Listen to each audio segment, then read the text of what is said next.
अस्सलाम वालेकुम पाकिस्तान, आप देख रहे हैं सुबह की सोच के साथ मैं हूं Hasnain Liaquat. Good morning and उम्मीद करते हैं कि आपकी ये सुबह बहुत ही अच्छी गुजरेगी। जी हाँ, अस्सलाम वालेकुम, वेलकम टू सुबह की सोच। उम्मीद करते हैं आप सब ठीक ठाक होंगे, खैर आफियत से होंगे।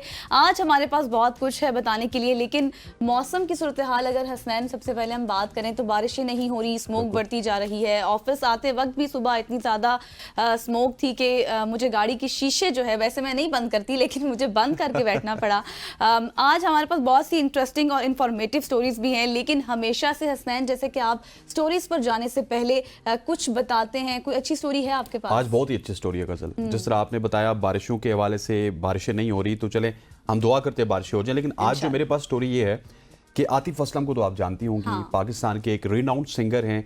ना सिर्फ पाकिस्तान में बल्कि इंडिया में भी बहुत ज़्यादा मशहूर हैं और पूरी दुनिया में उनके जो गाने हैं, उनकी धुनें बहुत ज़्यादा मशहूर हैं।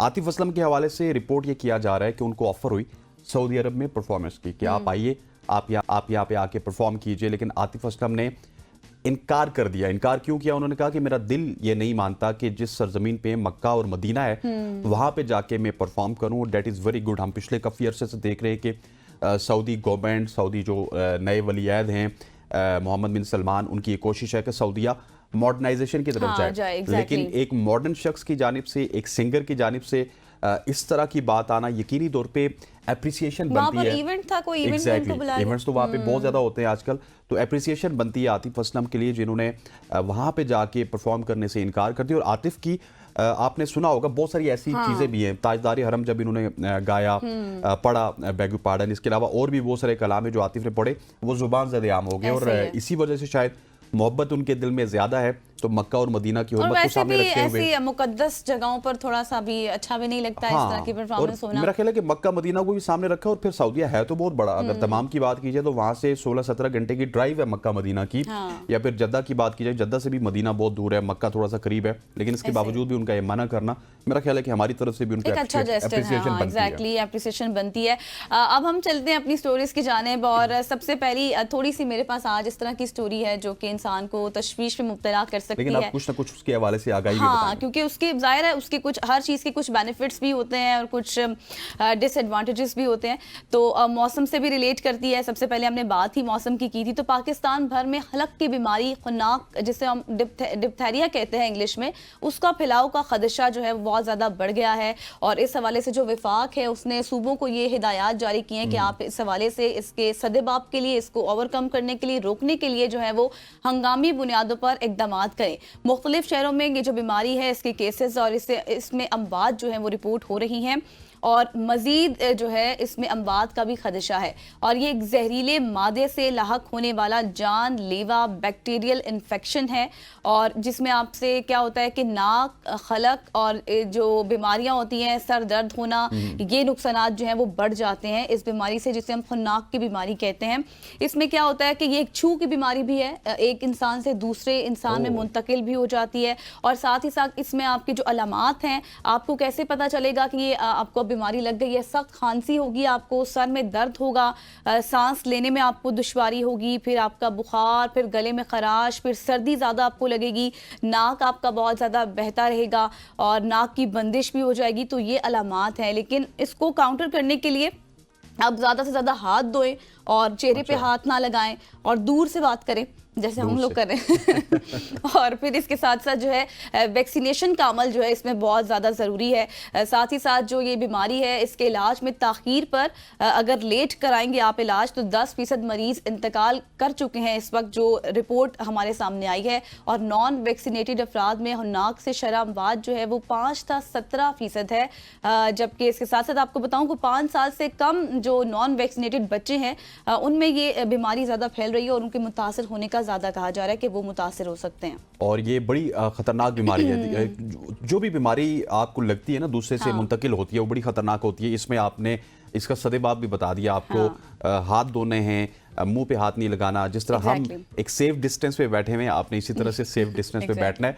गवर्नमेंट इस हवाले से सिर्फ डायरेक्टिव जारी करती है। उन्होंने पंजाब गवर्नमेंट को जारी किया, तमाम तरह प्रोविंशियल अथॉरिटीज़ को किया, लेकिन हमने अपने तय क्या करना है, क्योंकि पाकिस्तान है जो कुछ करना है आपने खुद करना है। अपनी मदद आपके तहत। एग्जैक्टली जिस तरह अभी स्मोक है, स्मोक से बचने के लिए आपको मास्क पहनना है। हाँ। आपको कुछ और नहीं करना, गवर्नमेंट की तरफ नहीं देखना।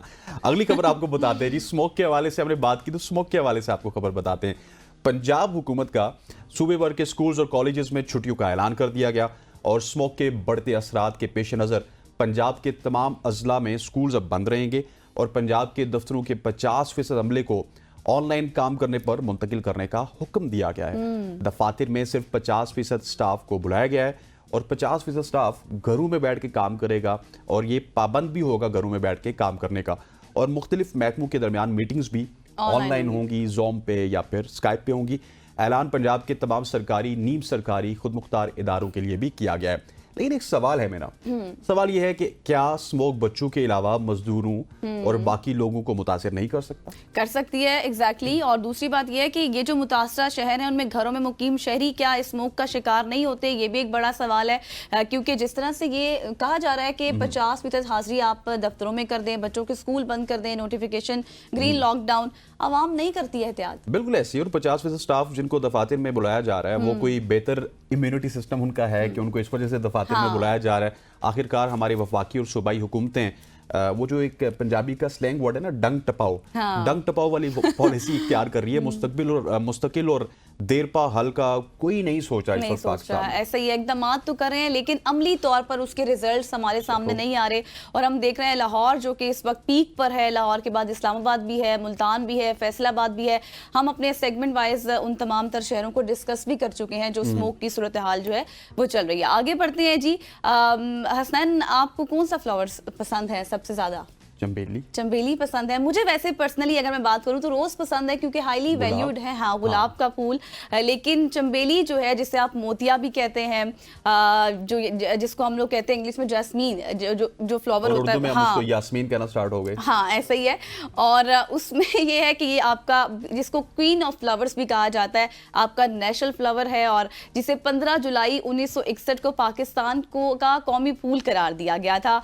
चमेली जिसे चमन भी कहा जाता है, पाकीज़गी और सादगी की अलामत भी है। उर्दू ज़बान में चमेली, बंगाली में चमेली है और अंग्रेज़ी में इसको जैस्मीन और सिंधी में मोतियों के नाम से पुकारे जाने वाले सफ़ेद और मुनफरिद खुशबू का यह हामिल है। अच्छा, मैं आपको बताऊं कि इसकी खुसूसियात भी बहुत ज़्यादा है चमेली के फूल की। शादियों वगैरह में आपने देखा होगा कि चाय इसकी बहुत पसंद की जाती है और इसके साथ साथ ना इसके मेडिकल इफ़ेक्ट्स भी बहुत ज़्यादा हैं। मतलब आपको अगर बुखार है, सर दर्द है, एंजाइटी है, उसको भी ख़त्म करता है। स्मोक के हवाले से अभी हम बात कर रहे थे इससे पहले, जिस तरह से स्मोक बढ़ती जा रही है तो ये इन्वायरमेंटल इफेक्ट भी बहुत ज़्यादा करता है। अगर आप इसको अपने गार्डन में लगाते हैं तो बहुत अच्छी खुशबू और इसके साथ साथ जो है वो इन्वायरमेंट को इफेक्ट, क्लाइमेट चेंज जिस तरह हमारा हो रहा है उसमें भी इसका एक अहम किरदार होता है।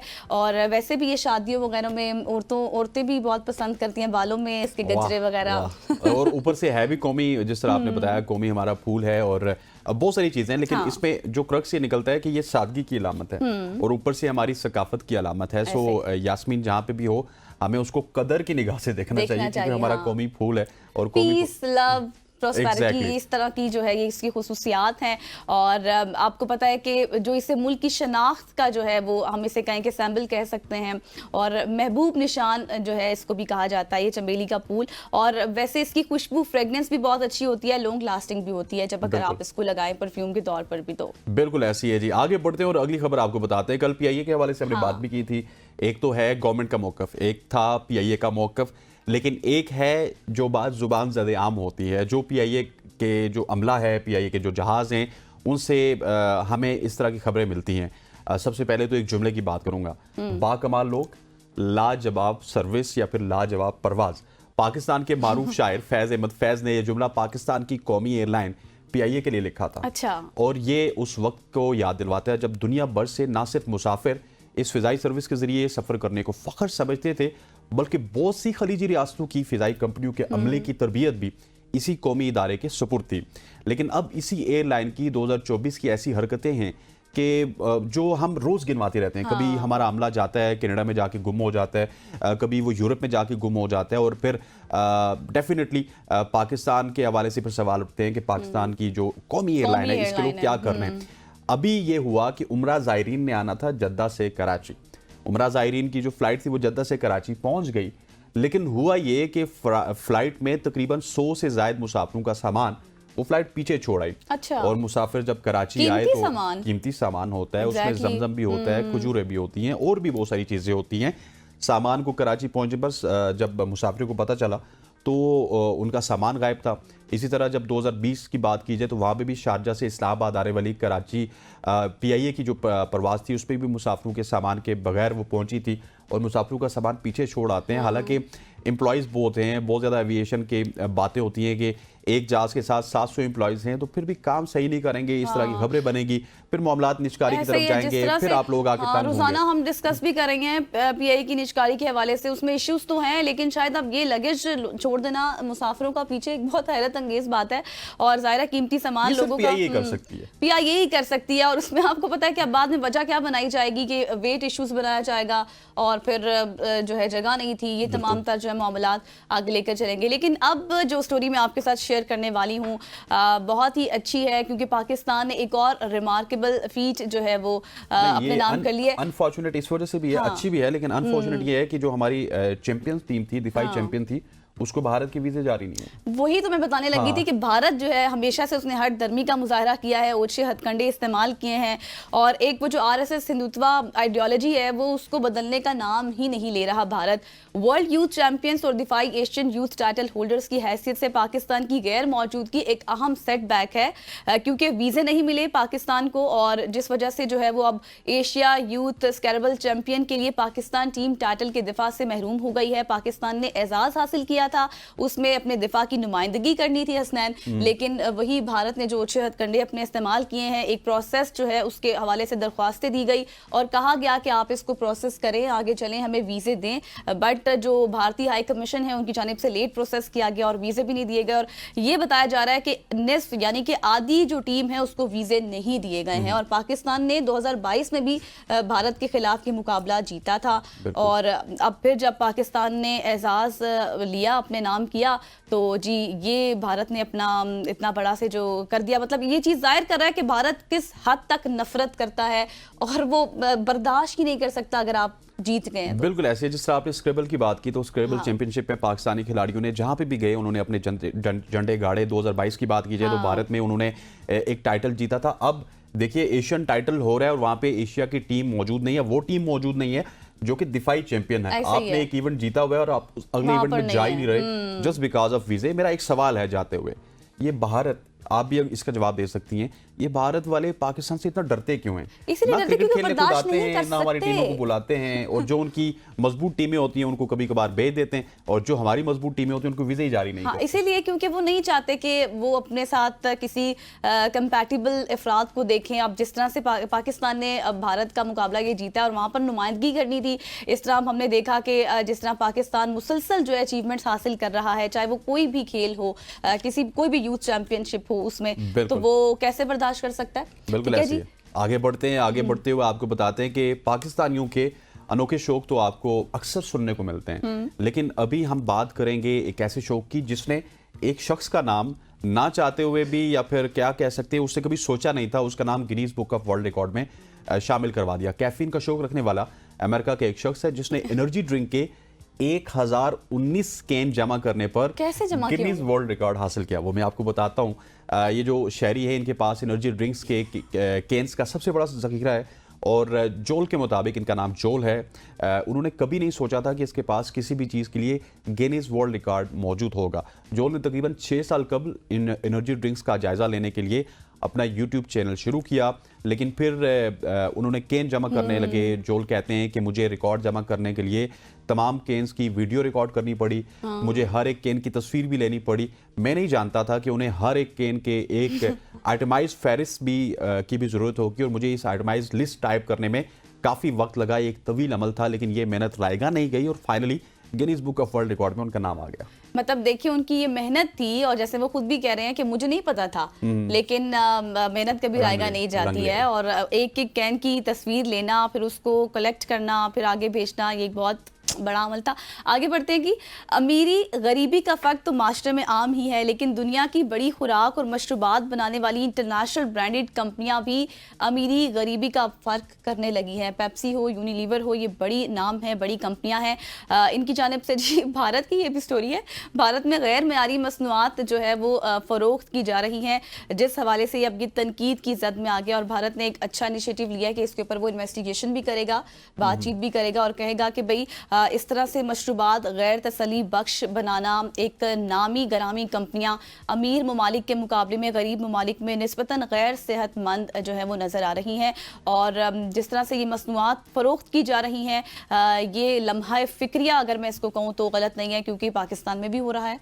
एग्जैक्टली हाँ, ऐसा ही है। पाकिस्तान इससे में भी हो पहले रहा है, भी बिल्कुल। हाँ, इससे पहले भी ऐसी खबरें सुनने को मिली थी कि पाकिस्तान में गैर तसली बख्श जो है वो नामी गरामी कंपनियां मशरूबात बनाकर जो है वो बेच रही हैं। बिल्कुल ऐसी है। और ये जो स्टोरी आपने बताई है, इसके हवाले से बात सोशल मीडिया पे जब शोर मचा तो उसके बाद मेरे ख्याल कोई वजाहत भी उन्होंने पेश की है, लेकिन डेफिनेटली भारत बहुत बड़ा है, वहाँ पे गरीबों की तादाद आज भी अमीरों से कई हद तक ज़्यादा है। तो उस हवाले से वो अपनी प्रोडक्ट की क्वालिटी को कम करते हैं ताकि प्राइस को भी उस मुताबिक रखा जाए, और ये बड़ा अनफॉर्चुनेट है। ख़वातीन हज़रात, बहुत सारी और भी स्टोरीज थी, लेकिन आज की शॉर्ट स्टोरीज हैं उनको यहीं पे ख़त्म करेंगे इंशाल्लाह। कल आपके साथ मज़ीद स्टोरीज शेयर करेंगे। यहाँ पर वक्त हुआ चाहता है एक शॉर्ट सी कमर्शियल ब्रेक का। ब्रेक लेते हैं, वापस आते हैं। Stay with us.